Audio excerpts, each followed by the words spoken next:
नमस्कार, मैं मानसी तिवारी और आप देख रहे हैं के भारत न्यूज। आइए नजर डालते हैं उत्तर प्रदेश स्पेशल बुलेटिन। अरविंद कुमार चौरसिया व एसपी विजय ढुल गोरखनाथ पहुंचे। देखिए लखीमपुर खीरी से आफ्ताब हुसैन की खास रिपोर्ट। आज डीएम डॉक्टर अरविंद कुमार चौरसिया व एसपी विजय ढुल छोटी काशी गोला गोरखनाथ जा पहुंचे, जहां उन्होंने स्थलीय निरीक्षण कर आगामी श्रावण मास व कांवड़ यात्रा की तैयारियों की समीक्षा कर संबंधित को जरूरी निर्देश दिए। पसगवा में 2 महिलाओं से अभद्रता का मामला। देखिए लखीमपुर खीरी से आफ्ताब हुसैन की खास रिपोर्ट। वीडियो में इंस्पेक्टर को डांटते दिखी सांसद रेखा। मामले से जुड़ा एक और वीडियो आया सामने। इंस्पेक्टर आदर्श को डांटते दिखी सांसद रेखा वर्मा। नामांकन स्थल पर समर्थकों के साथ जाने के लिए अड़ी थी भाजपा की राष्ट्रीय उपाध्यक्ष और सांसद रेखा वर्मा। आखिरकार इंस्पेक्टर को हड़का कर सब जबरिया गेट खोलकर घुस गए नामांकन स्थल। क्या इस वीडियो में सब साफ साफ दिखने के बाद भी भाजपा जिला अध्यक्ष या हाई कमान ये कहेगा कि ये भाजपा के लोग नहीं है? ओलंपिक गेम में भारत का प्रतिनिधित्व कर रहे हैं अरविंद। देखिए बुलंदशहर से प्रदीप पंडित की खास रिपोर्ट। बुलंदशहर के फुलजा तहसील के गांव खबरा में अरविंद के पिता का अपने बेटे के मेडलों को देखकर खुशी का ठिकाना नहीं है। आज अरविंद के परिवार से भारत के प्रधानमंत्री नरेंद्र मोदी ने वीडियो कॉन्फ्रेंसिंग के जरिए बात करेंगे। अरविंद के पिता का कहना है कि हमको यह यकीन नहीं हो रहा है कि आज हमारे देश के प्रधानमंत्री हम लोगों से बात करेंगे। अरविंद के गांव में लोगों में खुशी की लहर है और हो भी क्यों ना, क्योंकि अरविंद रोइंग गेम को लेकर टोक्यो में होने वाले ओलंपिक गेम में भारत का प्रतिनिधित्व करेगा। क्या नाम है बाबू जी आपका?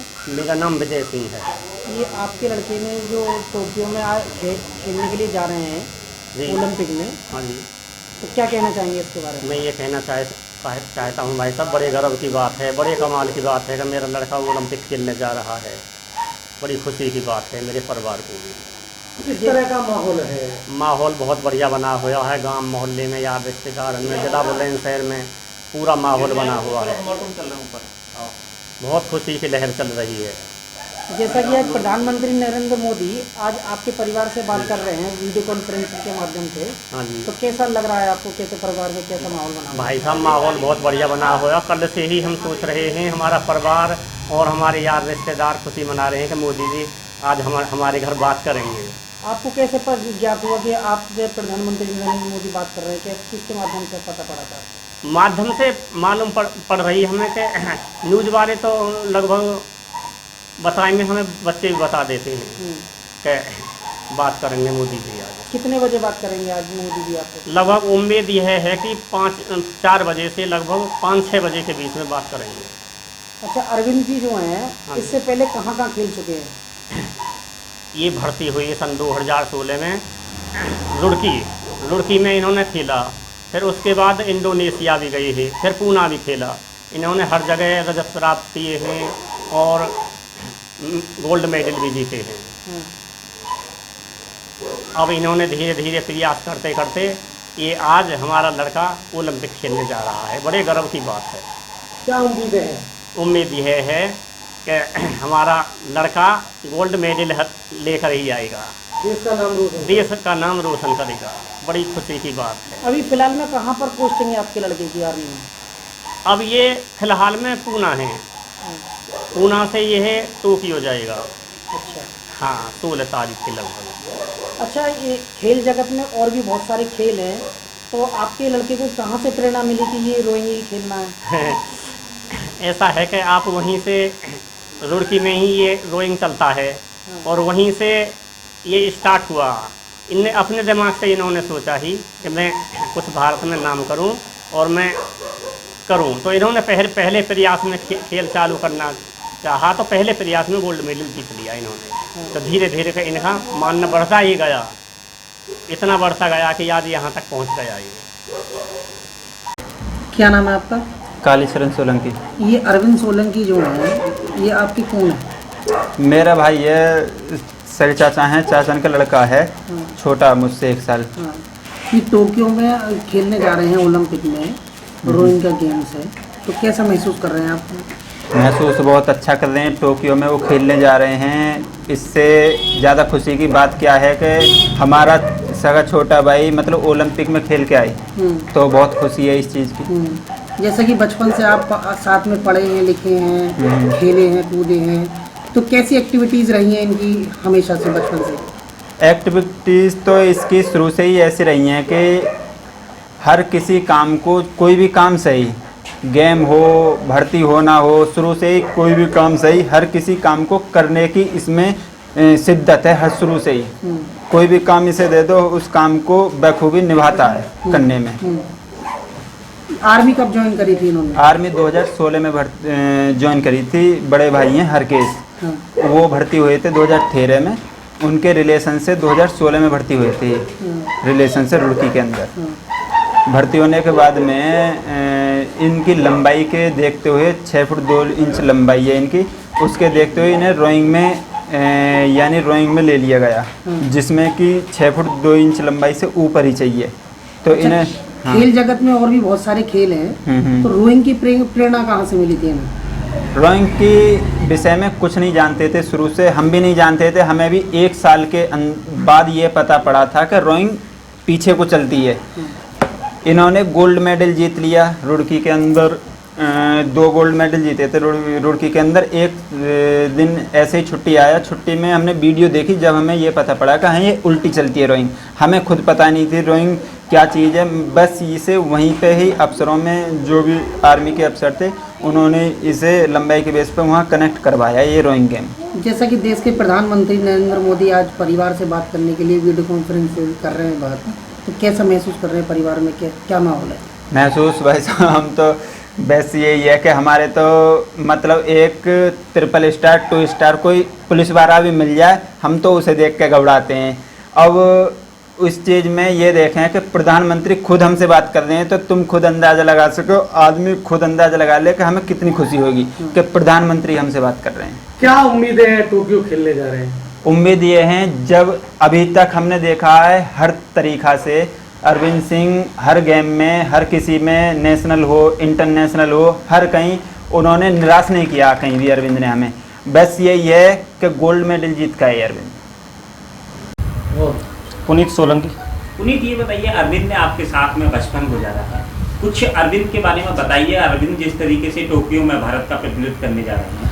जी, अरविंद ने हमारे साथ क्रिकेट खेला करता था, हमारे से बड़ा था। अरविंद हमारा बड़ा भाई है। अरविंद ने 2013 में उनके बड़े भाई ने आर्मी ज्वाइन की थी, रुड़की सेंटर था उनका। उन्होंने यानी कि खेती बाड़ी करते थे पिताजी के साथ अपने, और यहाँ पे ज़्यादा क्रिकेट का बहुत ज़्यादा शौकीन थे वो। रोइंग के उनको कुछ पता ही नहीं था, और उसके बाद वो आर्मी के लिए ज़्यादा प्रेरित थे, तो आप भाग दौड़ करते रहते थे यहाँ पे। और उन्होंने 2015 में रिलेशन से आर्मी ज्वाइन की, और वहाँ पे जाने के बाद रुड़की सेंटर में अफसरों ने उनको हाइट को देख के, अच्छी लंबाई यानी कि उनका वेट वो देख के शरीर का वो, तो उन्होंने उसको प्रेरित किया, और उन्होंने रोइंग के लिए उनको गेम के लिए उन्होंने अच्छा वो किया। तो किस तरह का अब जो टोक्यो की क्या उम्मीदें हैं आपको? हमारे को गोल्ड मेडल की उम्मीद है। देखो, आज उन्होंने अपने माता पिता का, भाई का, सभी का उन्होंने नाम रोशन किया है, और गांव का सबसे बड़ी खुशी है कि उन्होंने गांव का नाम रोशन, आज उन्होंने पूरे वर्ल्ड में हमारे गांव का नाम रोशन किया है, और आज हमें उनसे पूरी उम्मीद है कि वो गोल्ड मेडल लेके आएंगे। भाजपा के जनसंख्या नियंत्रण कानून को बताया चुनावी शिकूफा। देखिए इटावा से विमल गौतम की खास रिपोर्ट। बहुजन साइकिल यात्रा लेकर इटावा पहुंचे भीम आर्मी के संस्थापक एवं आजाद समाज पार्टी के राष्ट्रीय अध्यक्ष चंद्रशेखर आजाद रावण ने भाजपा के जनसंख्या नियंत्रण कानून को बताया चुनावी शिकूफा।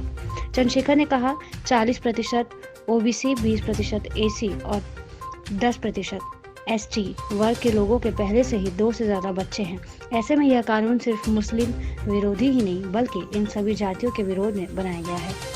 देखिए आगे क्या कहा आजाद समाज पार्टी के राष्ट्रीय अध्यक्ष चंद्रशेखर आजाद ने। जिस तरह से इनकाउंटर के नाम पे, ठोकों की नीति के नाम पे यहाँ हत्याएं हुई हैं, और अब चुनावी रंगमंच तैयार हो गया है, और जो एक कठपुतली है यहाँ भारत के अंदर, जो सोने की चिड़िया है बीजेपी के लिए, जिसको कहते हैं मुसलमान, उसको फिर से जो है बना लिया गया है हथियार। वो सोने की मुर्गी अंडा देने वाली, कि जब भी कोई चुनाव आएगा तो मुसलमानों के विरोध एक माहौल बना दो। ये जो उत्तर प्रदेश में जनता देख रही है, धर्म से या इससे पेट नहीं भरेगा। कहाँ है सुरक्षा उत्तर प्रदेश में? पुलिस का कानून उसका कहाँ? अभी देखा नहीं हमने पंचायत अध्यक्ष के चुनाव में जिस तरह से बहन बेटियों के साथ चीरहरण हुआ, जिस तरह से पर्चे फाड़ दिए गए, पर्चे छीन ले गए, और ब्लॉक प्रमुखी में इससे ये राम राज्य है कि बहन बेटियों के कपड़े फाड़े जा रहे हैं और अधिकारी पीटे जा रहे हैं। इटावे के तो एसपी को चाटा मार दिया, और उन्होंने खुद फोन पे करे बम लेके आने वाले लोग आतंकवादी हैं, या जिस एजेंडे को सेट करके आतंकवादियों का ढोंग रचा जा रहा है, कि हमें नहीं पता है। अगर आतंकवादी है तो उनको सजा दीजिए, लेकिन जनता से आतंकवाद के नाम पे वोट लेके और शहीदों का अपमान करने वाली सरकार भारतीय जनता पार्टी के लोगों को अब जनता उत्तर प्रदेश में बर्दाश्त नहीं करेगी। हम जाएंगे उनके बीच में और जनता से पूछेंगे कि जब बिल्ली कुत्ते की जनगणना हो सकती है तो पिछड़ों की, दलितों की, आदिवासियों की जनगणना क्यों नहीं हो सकती है, मुसलमानों की जनगणना क्यों नहीं होती है, और जब उनकी जनगणना है तो उनकी नीतियाँ कैसे बनेगी।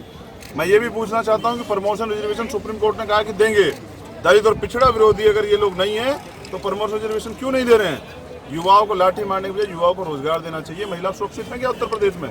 जो खुद महिलाओं का चीरण कर रहे हैं वो सुरक्षा देंगे? इस निकम्मी सरकार को उखाड़ फेंकना होगा, तभी उत्तर प्रदेश सुरक्षित रहेगा। और ये साइकिल यात्रा एक विद्रोह भी है।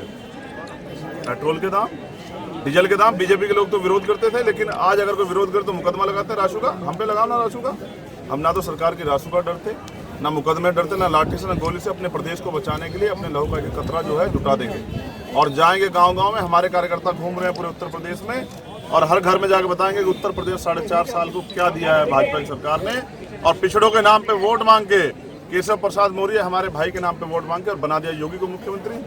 पिछड़ों ने जो सहा है 4.5 साल में, और दलितों ने, वो अकलियत के लोगों ने, मुसलमानों ने, सिखों ने, बौद्धों ने, उसका हिसाब और जो किसान आंदोलन में किया गया है वो हिसाब जनता सूद समेत 2022 में वापस करेगी। क्या आपकी पार्टी अकेले चुनाव लड़ेगी या किसी से गठबंधन करके चुनाव मैदान में उतरेगी? देखिए, मैं पार्टी का एक वर्कर, तो पार्टी जब चुनाव आएगा, अभी तो चुनाव डिक्लेयर नहीं हुआ है, जब चुनाव आएगा अलायंस बनेंगे या नहीं बनेंगे या किसके साथ बनेंगे ये कोर कमेटी के हाथ में। हमारे यहाँ ऐसी तानाशाही नहीं है कि वोट लो पिछड़ों के नाम पे और बना दो जो है योगी को मुख्यमंत्री। तो जो कोर कमेटी तय करेगी जिसके साथ जाने को, हम तो तैयारी कर रहे हैं। आपने देखा ना, हमारे पास सारे जिलों में वर्कर, यही वर्कर तो चुनाव लड़ाएंगे। तो हमारी कार्यकर्ता, हमारी लीडर, जो उनकी जनभावना होंगी उनका सम्मान किया जाएगा। वो अकेले कहेंगे तो भी, और वो संयुक्त रूप से लड़के बीजेपी को हराने के लिए किसी के साथ जाने कहेंगे वो भी। कार्यकर्ताओं का मान सम्मान रखा जाए। यानी कि भारतीय जनता पार्टी को सत्ता से उतारने के लिए आप कार्यकर्ताओं के बीच जा करके कार्यकर्ताओं की भावना के तहत चुनाव लड़ेंगे। देखिए, उत्तर प्रदेश में जो पिछले 4.5 साल में उत्तर प्रदेश जनता ने सहा, तो जनता त्राही त्राही कर रही है और जनता मुक्ति चाहती है, वो विकल्प चाहती है। और वो विकल्प ये भी चाहती है जो विकल्प इनसे समझौता ना कर ले चुनाव के बाद। और ये तो आपने कई प्रदेशों में देखा। इसलिए आज़ाद समाज पार्टी अपने सिद्धांतों पे खड़ी है और भारतीय जनता पार्टी को रोकने के लिए किसी की मदद लेनी पड़ी या किसी को मदद देनी पड़ी करेंगे। लेकिन उत्तर प्रदेश के बचाने के लिए, यहाँ की बहनों की, माताओं की, बुजुर्गों की, किसानों की, मजदूरों की, नौजवानों की सुरक्षा के लिए और इस पिछड़ा विरोधी, दलित विरोधी सरकार को उखाड़ फेंकने के लिए हम अपने मिशन में हैं। साइकिल यात्रा जारी है, बहुजन साइकिल यात्रा। जाति तोड़ो, समाज जोड़ो, भाईचारा बनाओ और उत्तर प्रदेश को बचाओ।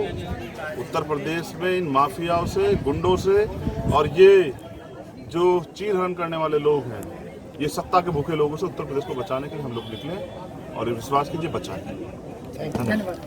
ऐसी तमाम खबरों के लिए बने रहिए हमारे साथ और देखते रहिए के भारत।